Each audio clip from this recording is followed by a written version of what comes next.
So for today's deep dive, we have this really fascinating stack of sources, and there's a contradiction at its heart that I find pretty compelling. It is an unusual mix. Yeah, you have these powerful, very specific images of Moroccan pride.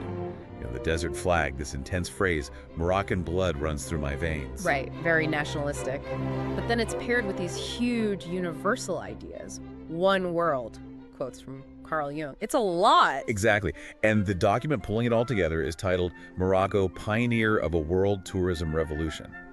So our mission is to unpack this central idea, this WTUCE thing. World Travelers United for a Collective Evolution. Right, and to figure out how this blend of national pride and global philosophy actually backs up what looks like a very pragmatic financial plan. And at its core, the idea is almost deceptively simple. It really is.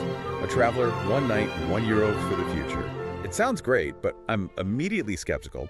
How do you actually get platforms like Booking, Airbnb to implement something like this? Well, that's the thing. The simplicity is the key. It's designed to have zero friction.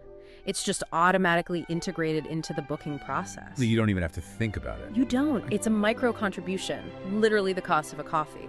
But that simplicity lets it function as a mechanism for sovereign development finance. It completely skips the usual bureaucracy. And the political strings that often come with foreign aid or loans? Exactly. And when you think about the scale, I mean, think about it. For the price of an airport coffee, you're directly contributing to a country's future. The global vision projects something like 69 billion euros a year. It's a staggering number. You can't start there, right? You need a proof of concept. And that's where the Moroccan pilot comes in. Morocco gets over 17 million visitors a year if they stay an average of, say, 5 nights. You're looking at around 85 million euros annually just for Morocco. Just for Morocco. So that pilot proves the collection model is feasible. It justifies that bigger global number. Okay, so that brings up the big question, right? We have this huge potential pot of money. Who controls it? The source is very clear. Total national sovereignty. It is. But doesn't sovereignty sometimes mean a lack of oversight? How do you ensure transparency? That's a critical point.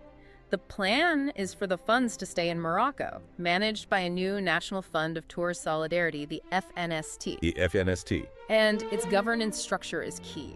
It's designed to include the state, the private sector, and civil society.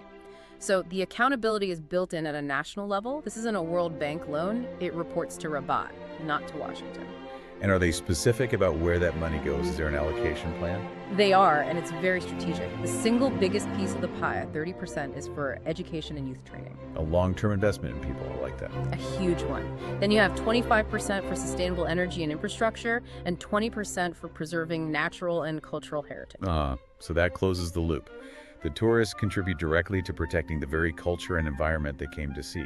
It makes perfect sense, doesn't it? And this is where it all connects back to the philosophy, to the big ideas. Okay, bring it together for us. Well, Morocco is presented as the evident pioneer because it's actually doing something. It's embodying that Carl Jung quote, "You are what you do, not what you say you will do." So tourism stops being just passive consumption.